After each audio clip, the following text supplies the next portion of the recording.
시간입니다. 찬송가 456장, 456장입니다.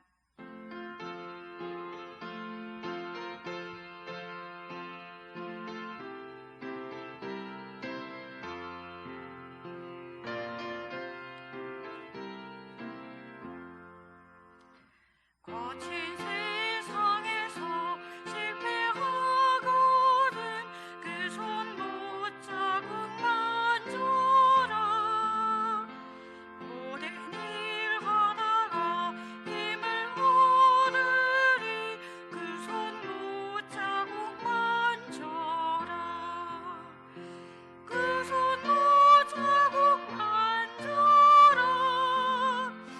그 손 못자국 만져라. 주가 널 지키며 인도하시네. 그 손 못자국 만져라. 내가 어둠 속을 걸어갈 때에 그 손 못자국 만져라. 주가 참 평안을 내게 주시리. 그 손 못자국 만져라. 그 손 못자국 만져라. 그 손 못자국 만져라. 주가 널 지키며 인도하시네. 그 손 못자국 만져라. 내가 부활의 주 따라가려면 그 손 못자국 만져라. 내가 주 안에서 길이 살리라. 그 손 못자국 만져라. 그 손 못자국 만져라. 그 손 못자국 만져라. 주가 널 지키며 인도하시네. 그 손 못자국 만져라.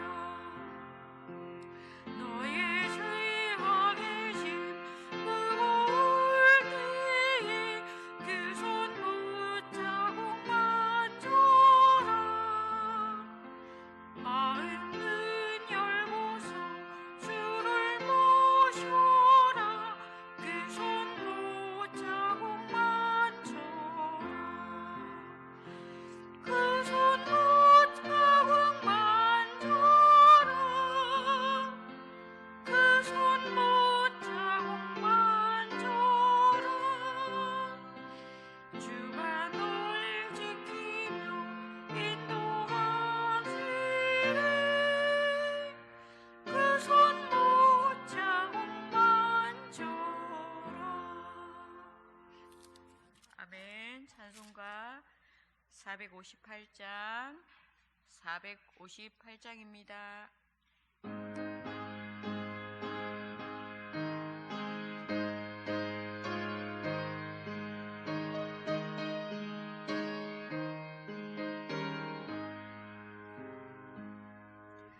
너희 마음에 슬픔이 가득할 때 주가 위로해 주시리라. 아침 해같이 빛나는 마음으로 너 십자가 지고 가라. 참 기쁜 마음으로 십자가 지고 가라. 내가 깊이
아침 해같이 집 해같이 빛나는 마음으로 너 십자가 지고 가라.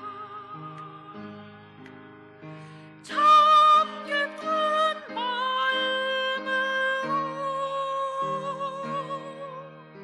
십자가 지고 가라. 내가 기쁘게 십자가 지고 가면 슬픈 마음이 위로받네.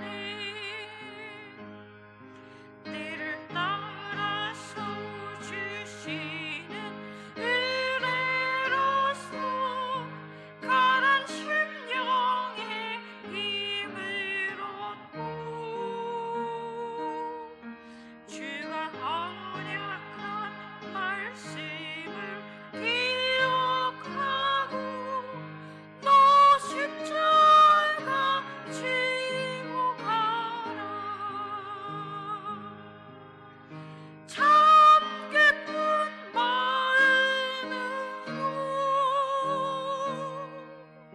십자가 지고 가라.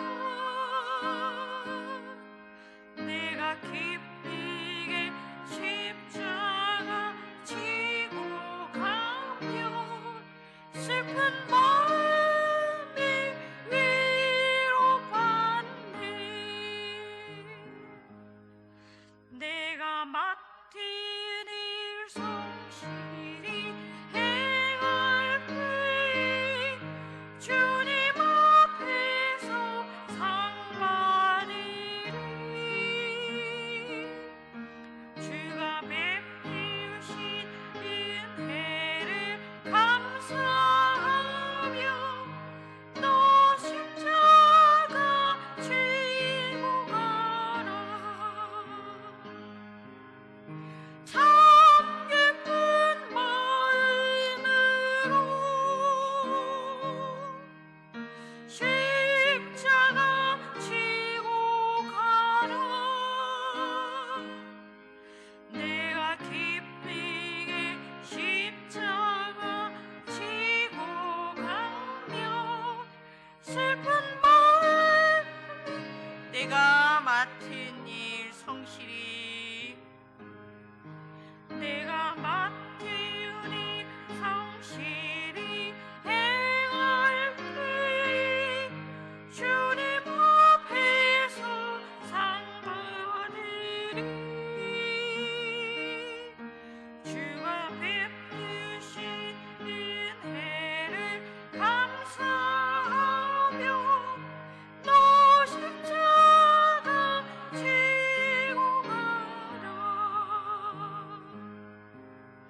참 기쁜 마음으로 십자가 지고 가라. 내가 기쁘게 십자가 지고 가면 슬픈 마음이 위로받네. 아멘. 기도하시겠습니다.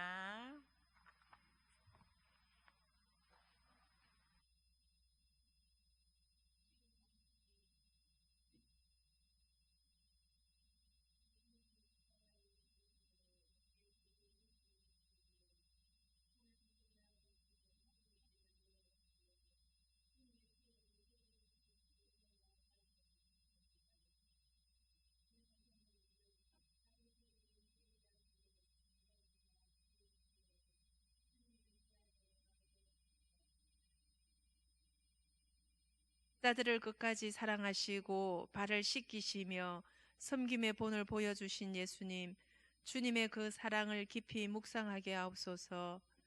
죄인을 위해 죽으신 예수님의 사랑을 깊이 깨달아 사랑할 수 없는 사람조차 사랑할 수 있는 용서의 마음이 일도록 주님의 사랑으로 만져주시어 선한 의의 열매를 거두기 위해 오늘도 주님 십자가를 바라봅니다. 이제는 눈으로 주를 배옵나이다. 사순절 두일에 새벽 기도회를 하고 있습니다. 언양제일교회가 말씀과 믿음의 기도로 든든히 세워져 입술로도 범죄하지 않는 선한 마음으로 여호와를 기뻐하며 즐거워하는 믿음의 진보가 있게 하시고 하나님의 일하심을 눈으로 볼 수 있는 교회 공동체가 되게 하옵소서. 아동부 성경학교와 중고청 단기 선교가 준비 중에 있습니다. 다음 세대들에게 복음의 뿌리가 깊이 심겨져 많은 열매를 맺게 하시고 선교지에 있는 영혼들에게 복음의 진리가 온전히 심겨지는 일에 우리 하나님 은혜 주시기를 간절히 간구합니다. 이 시간 말씀으로 단위에 세워주신 목사님 영육이 피곤치 않게 하시고 감사와 기쁨이 넘치는 목양으로 인도하시고 세워주신 교역자들에게도 영역, 지력, 체력의 강건함으로 인도하옵소서.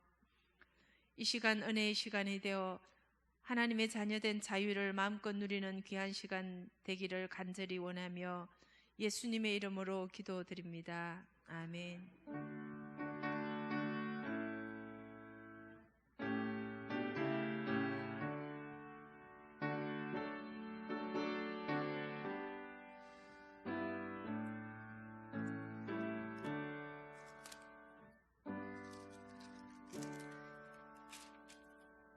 하나님께서 주신 말씀은 갈라디아서 4장 1절부터 7절까지 보겠습니다. 4장 1절부터 7절. 갈라디아서 4장 1절부터 7절까지. 내가 또 말하노니 유업을 이을 자가 모든 것의 주인이나 어렸을 동안에는 종과 다름이 없어서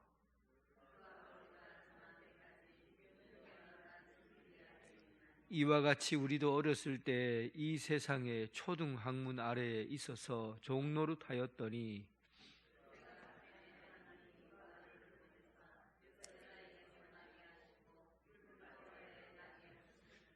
율법 아래에 있는 자들을 속량하시고 우리로 아들의 명분을 얻게 하려 하심이라.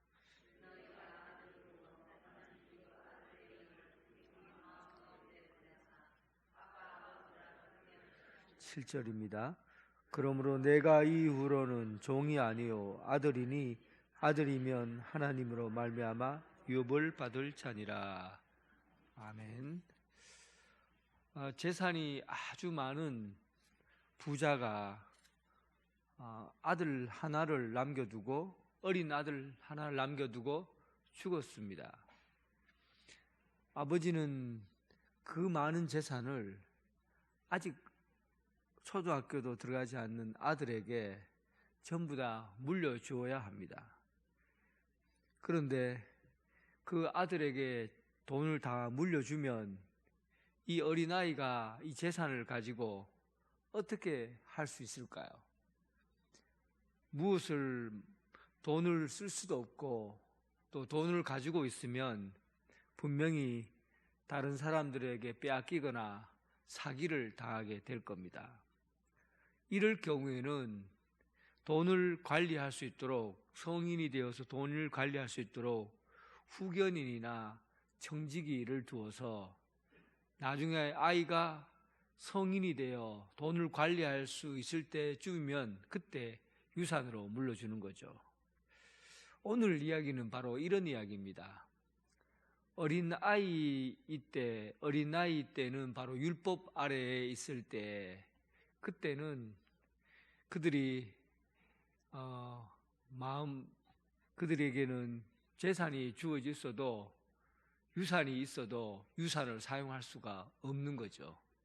그런데 복음을 받아들인 사람은 이제 그들이 온전하게 하나님의 상속자가 되어서 하나님께서 그에게 물려줄 유산을 받아서 사용할 수 있는 그런 자리가 된다는 겁니다. 그 이야기를 오늘 본문에서 중심적으로 다루고 있어요. 이 이야기, 그러니까 후사, 상속자라는 것이 갈라디아서 3장 29절에 나온 얘기에 그것이 이 본문의 핵심 구절이라고 말할 수 있습니다. 후사가 누구고 또 상속자는 누구를 지칭하는가? 복음이라는 것과 율법과의 관계에서 상속자라는 것, 아들이라는 것은 어떤 위치에 있고 또 어떤 일을 가능하게 하는가 하는 부분에 초점을 맞추어 있습니다. 그런 이야기를 정리해서 쓴 거예요. 그런데 한번 그 내용을 한번 자세히 한번 살펴봅시다. 1절과 2절 보니까 내가 또 말하노니 유업을, 그렇죠? 유업, 상속자, 후사, 유업을 이을 자가 모든 것의 주인이나 어렸을 동안에는 종과 다름이 없어서 그 아버지의 정한 때까지 후견인과 청지기 아래 있다. 제가 말씀했잖아요. 상식적인 이야기예요. 돈을 아무리 많이 가지고 있어도 어렸을 때는 그 엄청난 재산을 관리를 못하니까 성인이 될 때까지 그 돈을 맡는 겁니다. 사도 바울이 이런 이야기를 하는 이유가 이제 3절에 초등 학문 아래 종로릇 한다는 것과 빗대어서 말을 합니다. 3절에 보니까 이와 같이 우리도 어렸을 때 아까 말씀했던 어렸을 때는 재산이 있어도 유산이 있어도 그는 종노릇 할 수밖에 없다. 자기가 주인이지만 주인 노릇 못하고 종 노릇한다. 이와 같이 우리도 어렸을 때 이 세상 초등학문 아래에 있어서 종 노릇하고 있다. 여기서 초등학문이라는 것은 굉장히 까다로운 단어예요. 이게 보통 쉬운 단어는 아닙니다. 몽학 선생과 같이 까다로운 단어로 사용되었어요. 여기서 초등학문은 알파벳과 같은 그런 기본적이고 그 다음을 위해서 준비할 수 있는 학문, 그냥 쉽게 얘기하자면 알파벳 정도 배우는 것, 기역, 니은, 디귿 이런 1, 2, 3, 4 이런 기초적인 것만 배울 수 있는 수준이라는 거죠. 이런 초등학문을 가지고는 그냥 기본적인 것만 하는 거죠. 그런데 오늘날 우리가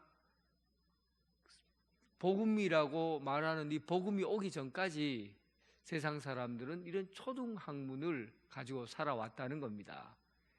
그냥 기본이 되는 것 정도 사람들이 알고 살았다는 거죠.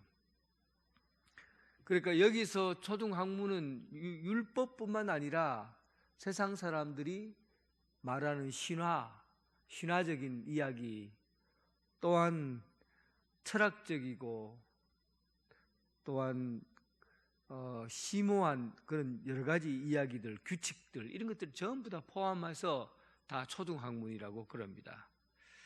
우리나라 사람들은 이 초등학문에 많이 연류가 되어 있었어요. 복음이 오기 전에 지금도 초등학문에 따라서 우리 인생을 결정하는 사람들이 참 많습니다. 결혼할 때 남자와 여자가 궁합을 본다든지, 이사를 할 때 좋은 날을 잡아야 한다든지, 회사를 차리고 나서 돼지 머리 올려놓고 구슬해야 한다든지, 손금을 보고 또 하늘의 별자리를 보고 길과 흉을, 길한 날과 흉한 날을 점친다든지, 이런 것들은 전부 초등학문에 관련된 거예요. 그러니까 자기 인생에서 자기를 이끌어가는 것들이 세상에서 주어진 것들로 운명론이라든지 철학이라든지 또 어떤 규칙이나 원칙을 가진 것들로 자기의 인생을 그래도 이끌고 온 거죠. 끌어온 거예요. 그런데 이 수준이 어린아이 수준이고 거기에 묶여 살아가고 있는 그런 수준이라는 겁니다. 천주교에도 보면 이 초등학문이 천주교 신앙 안에 초등학문적인 신앙이 들어있어요.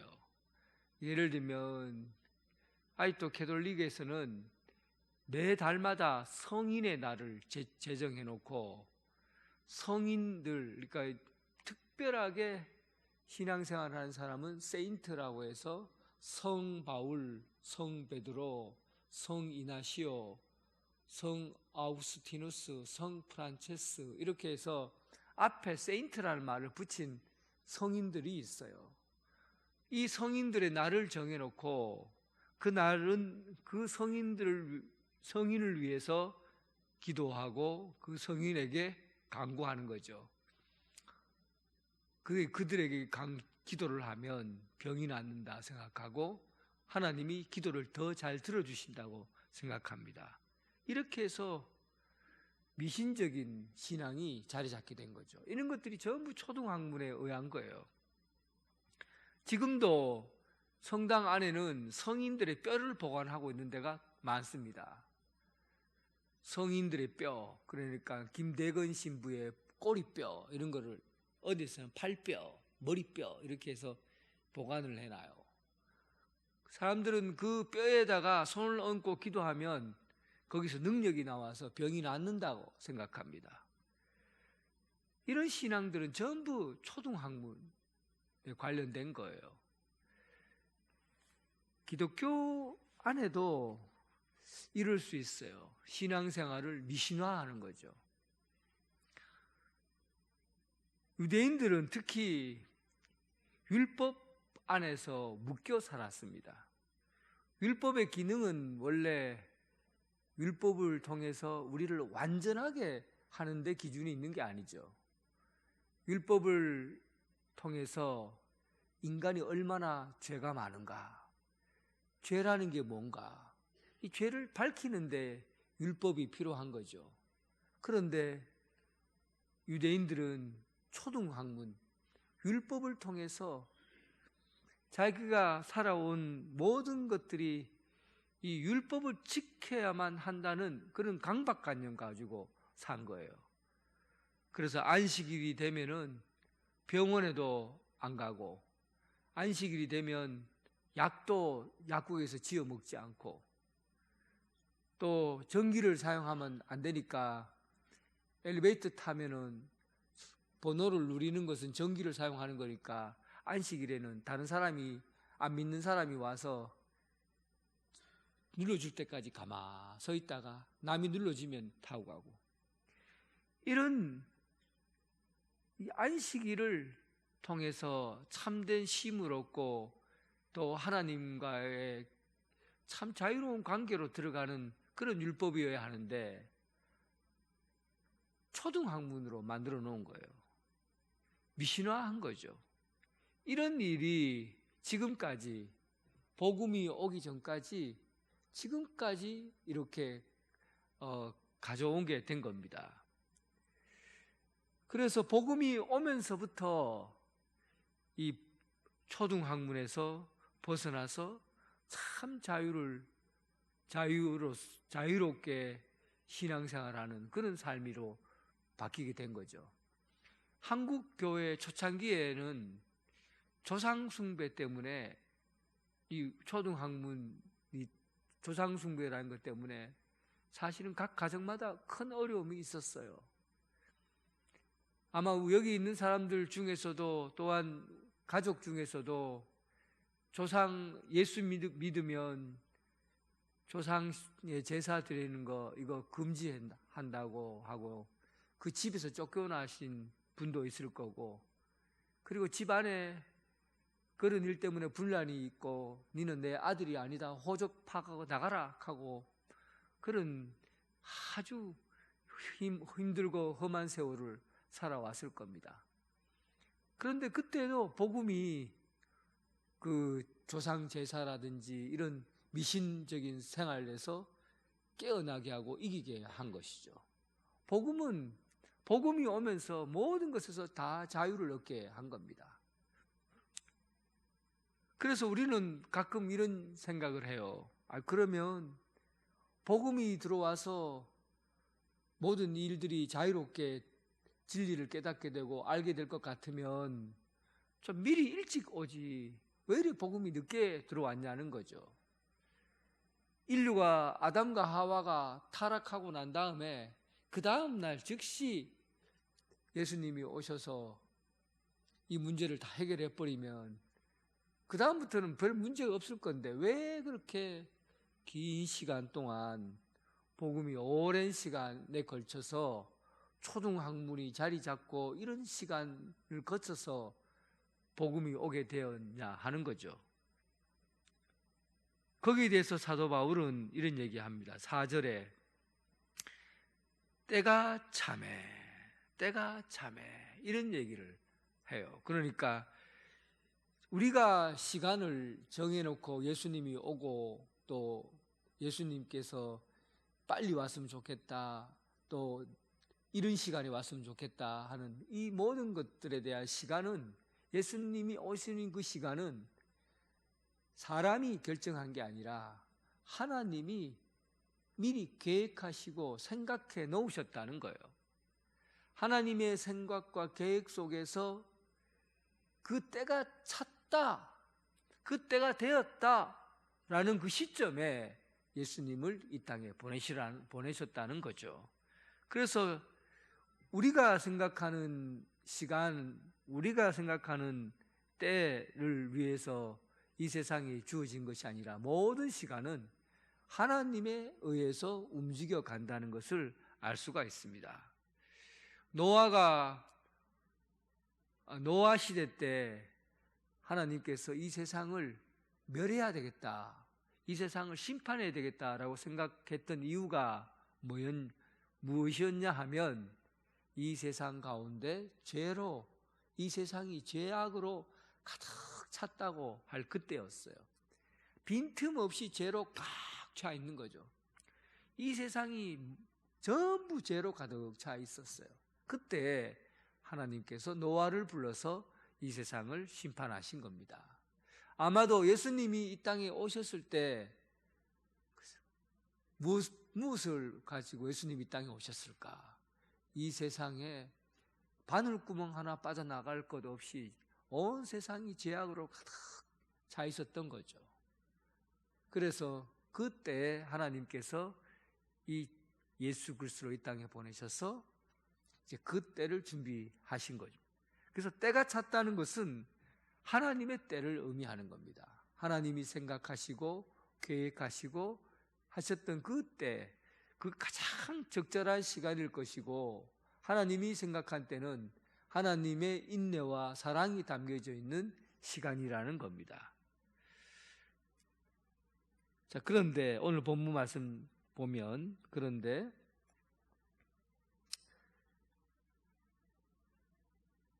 때가 참에 하나님이 그 아들을 보내사 여자에게 나게 하시고 율법 아래에 나게 하신 것은, 그런데 왜 여자에게 나게 하셨을까? 그리고 율법 아래에서 나게 했다는 것은 어떤 의미인가 하는 거죠. 예수님께서 여자에게 나셨어요. 이 여자에게 났다는 것은 예수님이 이 땅에 오실 때 인간의 몸을 입고 이 땅에 오셨다는 걸 의미합니다. 근데 마리아는 유대인이죠. 유대인의 어머니로서 유대법에 따라 살도록 되어 있는 사람이죠. 그런데 예수님께서 그 유대인 마리아에게서 나신 거예요. 그러니까 율법을 따라 살도록, 율법을 따라 행하도록 그렇게 태어나신 것이죠. 근데 왜 예수님은 이 율법 아래에서 태어나게 하셨을까? 이거는 하나님께서 그렇게 선택하신 거예요. 하나님의 방법이죠. 이 방법에 대해서 왜 하나님이 유대인에게 율법 아래에서 태어나게 하셨을까? 이거는 하나님의 생각이니까 우리는 그 이유에 대해서는 몰라요. 그런데 분명한 것은 뭐냐 하면 율법이라는 것 자체가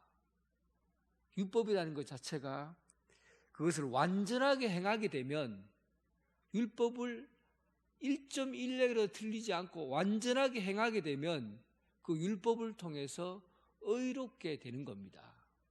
그러니까 율법은 그래서 율법을 완전하게 행할 수 없지만 율법을 완전하게 행하는 사람이 있다면 그가 의로운 사람이라는 것을 증명할 수 있는 거죠.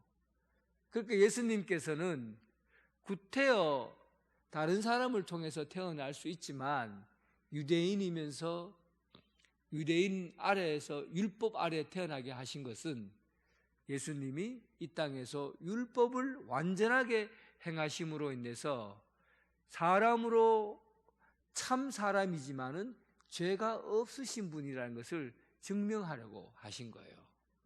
하나님의 아들을 신성을 지니신 하나님, 그리고 사람의 아들 마리아에게서 나신 하나님, 그리고 율법 아래에 있는 하나님이신 예수님은 이 율법을 하나도 어김없이 흠과 티가 없이 모든 것을 완전하게 지키고 행하셨어요.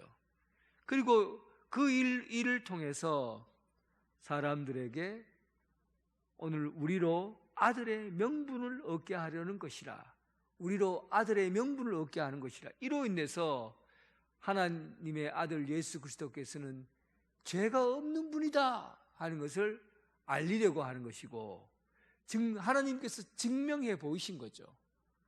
그렇게 왜 예수 그리스도께서 죄가 없으신 분이었냐 하는가? 예수님께서 왜 죄가 없으신 분이어야 하는가 하면, 예수님이 죄가 있으면은 다른 사람을 용서해 줄 수가 없고, 다른 사람의 죄를 예수님이 대신 질 수가 없습니다. 죄가 없어야 다른 사람의 죄를 질 수가 있는 거죠. 이런 명분을 하나님께서 보여주시려고 사람의 여자의 아들로 태어나게 한 겁니다. 그것도 유대인의 여자, 그에게서 태어나게 한 것이죠.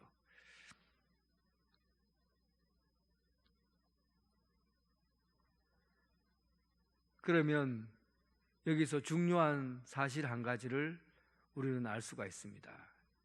이제 6절 같이 읽어보겠습니다. 6절, 너희가 아들임으로 하나님이 그 아들의 영을 우리 마음 가운데 보내사 아빠 아버지라 부르게 하셨느니라. 여기서 중요한 사실은 이로 인해서 너희가 바로 그 아들이다는 뜻입니다. 너희가 바로 그 아들이다. 그 아들 어떤 아들이냐 하면 그냥 일반적으로 이 땅을 상속받는 아들이 아니라 하나님 나라를 유업으로 받는 아들이라는 뜻이에요. 하나님의 자녀라는 뜻이 그런 의미가 있습니다. 그래서 우리가 생각할 때 우리는 구원에 초점을 맞추잖아요. 예수 그리스도를 믿으면 구원받는다. 구원에 초점을 맞추고 있어요. 그런데 사도 바울은 이 갈라디아 교회 성도들에게 단순히 우리가 구원받는 것으로, 구원받는 사람으로, 그것으로 이 구원의 폭을 좁게 하지 말라는 거예요. 우리는 바로 상속자이다. 그것도 하나님 나라에서 유업으로 받을 그 귀하고 그리고 귀한 것들을, 영광스러운 것들을 받을 수 있는 하나님 나라를 유업으로 받는 상속자라는 겁니다. 구원받는 거는, 이거는 우리가 구원받는 거는 다 아는 사실이지만 단순히 그렇게 좋게만 볼 필요가 없어요. 너희들은 아들이다. 하나님 나라의 상속자라는 뜻입니다. 여러분 축하드립니다. 여러분 축하드립니다. 여러분들이 하나님 자녀 되신 것 축하드립니다. 이 땅에서 기대할 것 없잖아요.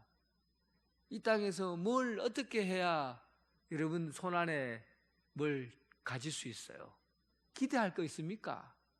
여러분 죽으면서 뭐 기대할 게 있어요? 그런데 하나님의 자녀가 되었다고 하면 기대할 게 있어요. 하나님 나라, 그 얼마나 귀한 것인지 모르는 그 땅을 하나님이 우리를 상속자로 삼고 우리에게 남겨주시겠다는 겁니다. 그래서 축하드리는 거예요.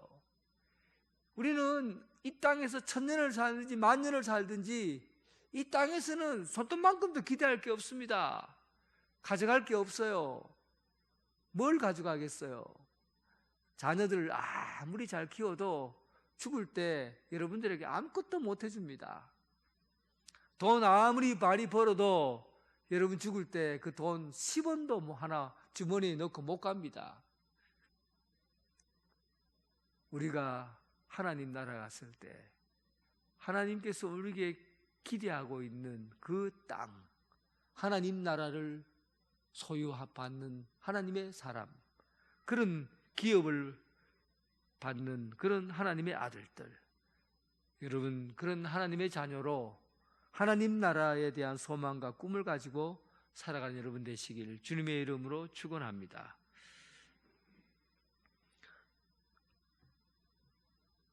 그런데 우리가 이것을 어떻게 증명합니까? 우리가 그런 자격을 가지고 있다고 어떻게 말할 수가 있습니까?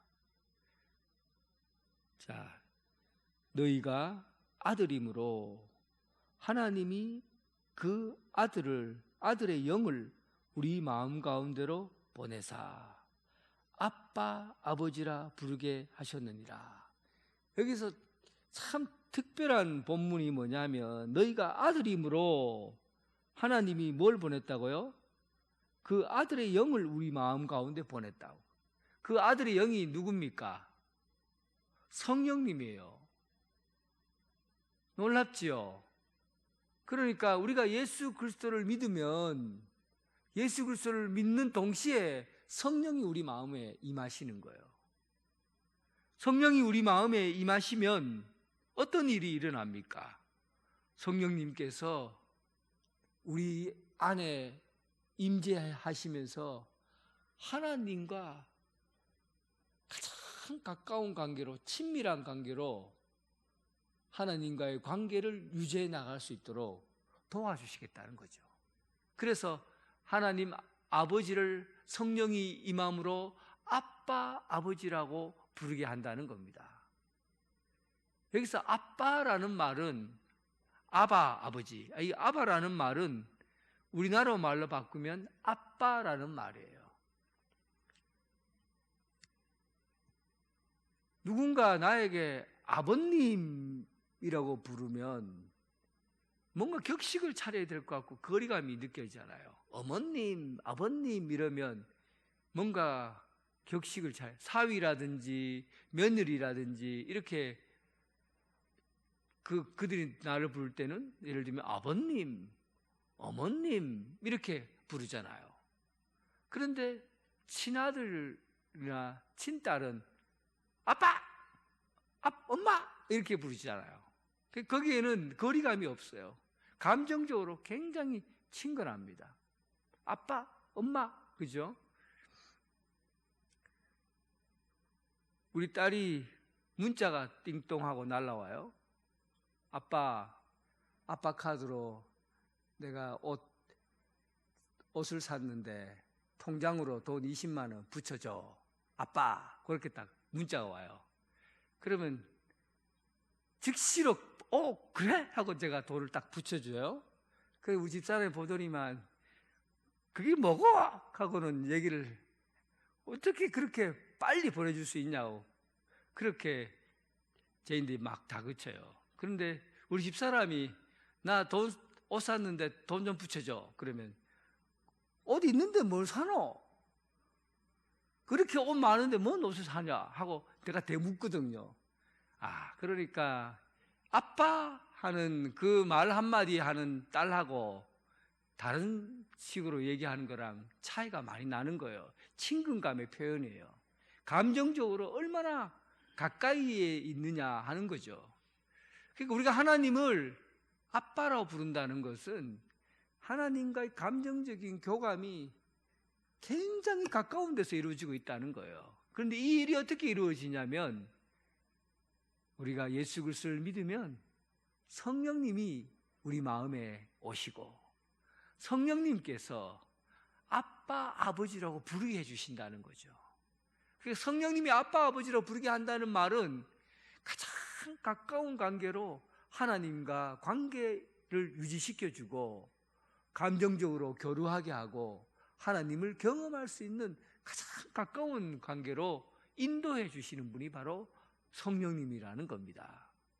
그래서 우리가 예수 믿는다는 이것이 단순하게 예수 믿고 구원받는다라는 데 그치는 것이 아니라 예수님을 믿으면 성령님이 내 마음에 내주하시고 성령님이 내주하심으로 인해서 우리가 가지고 있는 육신의 정욕을 제어하게 하시고 육신의 생각을 바꾸어 가게 하시고 잘못된 습관들을 성령님께서 고쳐가게 하시고 우리의 옛 사람이 죽어지고 새 사람의 몸이 하나님과 가까이 하나님과 교감해 갈 수 있도록 성령님이 도우신다는 그런 사람으로 살게 한다는 겁니다.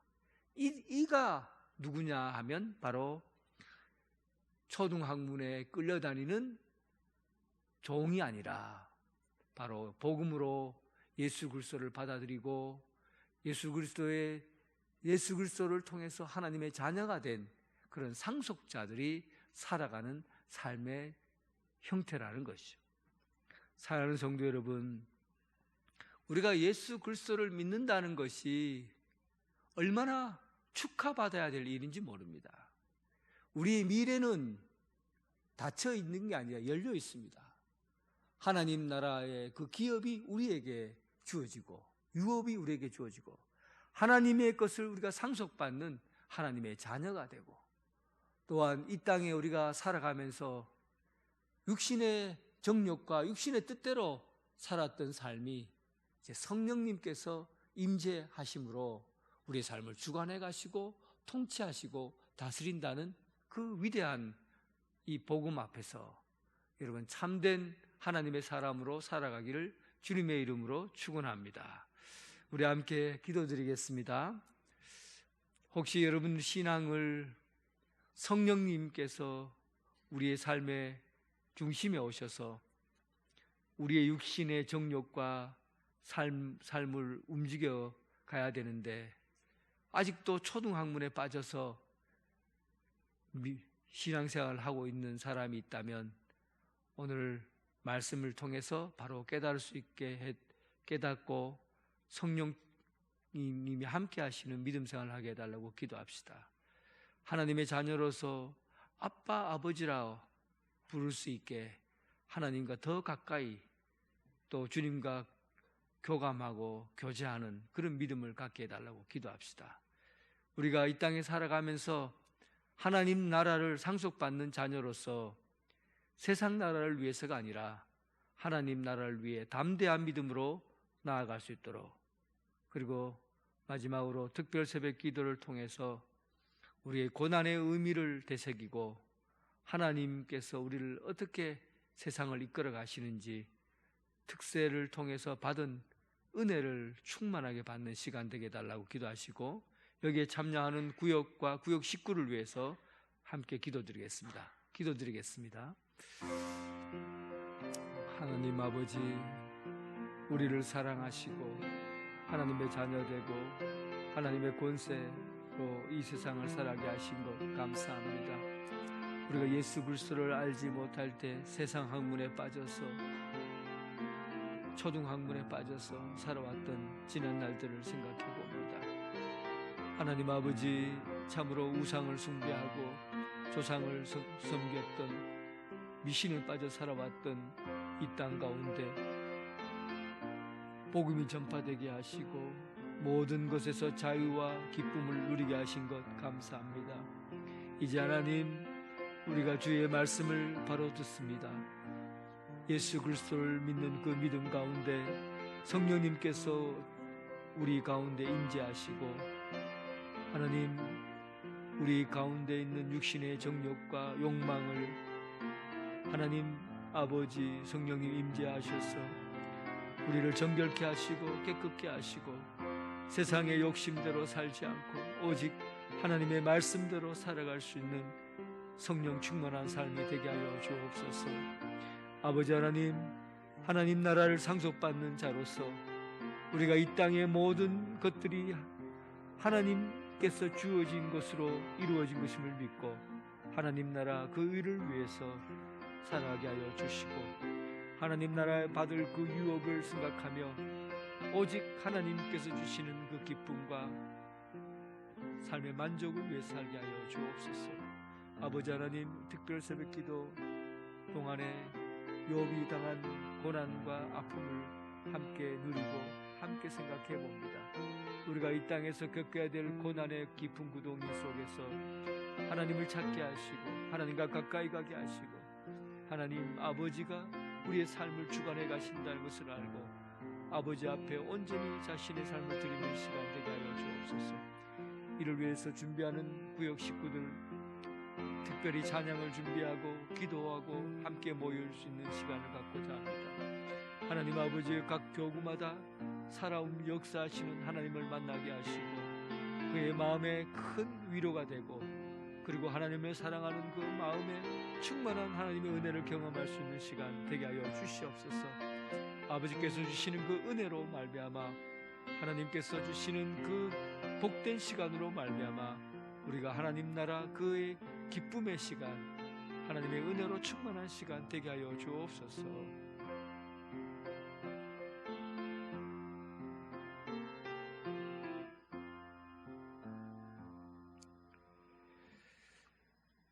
우리를 사랑하셔서 독생자 예수 그리스도를 이 땅에 보내시고 예수 그리스도를 믿는 자들은 모두 하나님의 아들, 딸, 하나님의 자녀로 불러주신 것 감사합니다.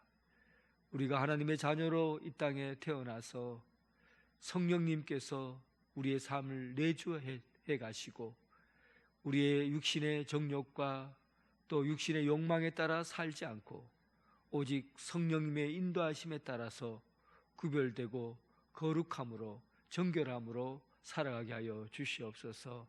하나님 나라, 그 나라의 그를 기업으로 받는 하나님 나라의 상속자들, 예수 그리스도를 믿는 하나님의 자녀들, 우리가 하나님 나라를 고대하고 꿈꾸며 이 땅에서 이루어지는 소망에 기대지 않고 오직 먼저 그의 나라와 그의 의를 구하며 하나님 나라의 것을 구하며 충분히 담대하고 또 충분히 하나님 나라를 위해서 애쓰고 힘쓰며 살아가게 하여 주옵소서.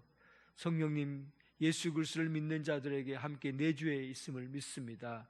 하나님과 하나님 말씀 안에서 많은 것을 깨닫게 하시고 또 하나님의 숨소리와 하나님의 말소리, 하나님께서 우리에게 주시는 그런 따뜻한 사랑의 느낌들을 성령님을 통해서 경험하게 하시고 아빠, 아버지라 불리워질 수 있도록 복 주셨사오니 하나님과 더 가까이 가는 성도들 되게 하여 주옵소서.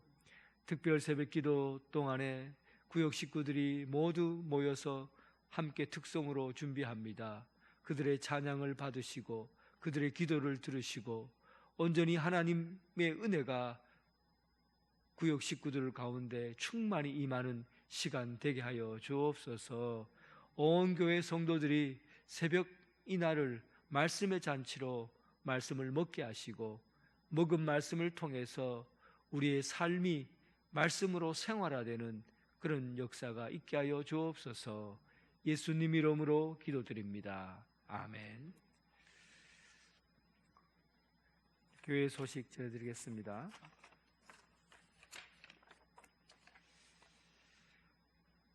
이제 내일 또 이제는 눈으로 주를 배움나이다 라는 말씀을 가지고 특별 새벽 기도가 계속되고 있습니다.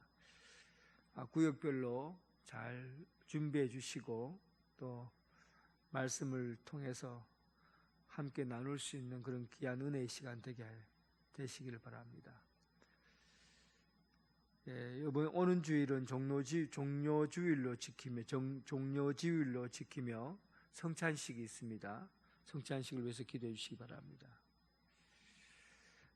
중고등부 청년부 단기 선교를 위해서 바자회 물품을 받습니다.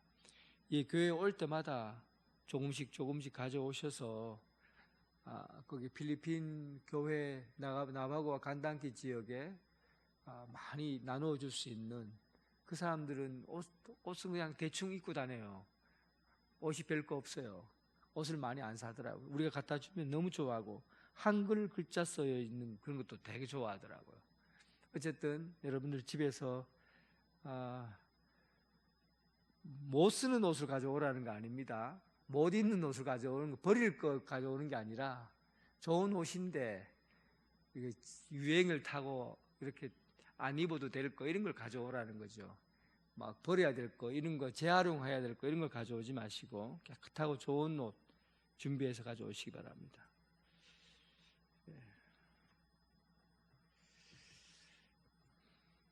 찬송가 370장.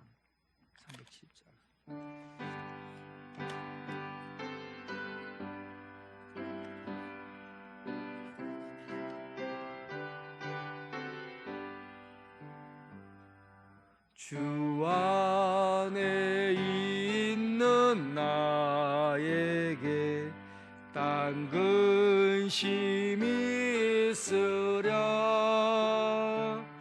십자가 밑에 나가 내 짐을 풀었네. 주님을 찬송하면서 할렐루야 할렐루야. 내 앞길 멀고 험해도 나 주님만 따라가리. 그 두려움이 변하여 내 기도 되었고, 전날의 한숨 변하여 내 노래 되었네. 주님을 찬송하면서 할렐루야 할렐루야.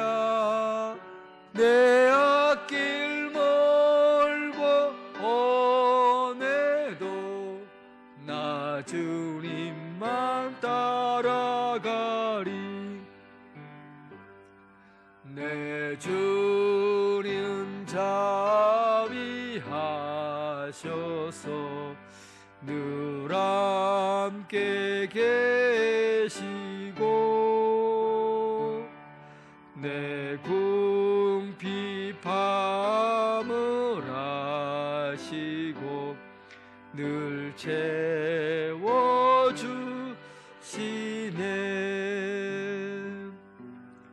주님을 찬송하면서 할렐루야 할렐루야. 내 앞길 멀고 험해도 나 주님만 따라가리. 내 주와 맺은 언약은 영불변하시니, 그 나라 가기까지는 늘 보호하시네. 주님을 찬송하면서 할렐루야 할렐루야. 내 앞길 멀고 험해도 나 주님만 따라가리. 주님 가르치신 기도로 예배를 마치겠습니다. 오늘 구역장 권찰 모임이 없습니다. 하늘에 계신 우리 아버지, 아버지의 이름을 거룩하게 하시며 아버지의 나라가 오게 하시며 아버지의 뜻이 하늘에서와 같이 땅에서도 이루어지게 하소서. 오늘 우리에게 일용할 양식을 주시고 우리가 우리에게 잘못한 사람을 용서하여 준 것 같이 우리 죄를 용서하여 주시고 우리를 시험에 빠지지 않게 하시고 악에서 구하소서. 나라와 권능과 영광이 영원히 아버지의 것입니다. 아멘.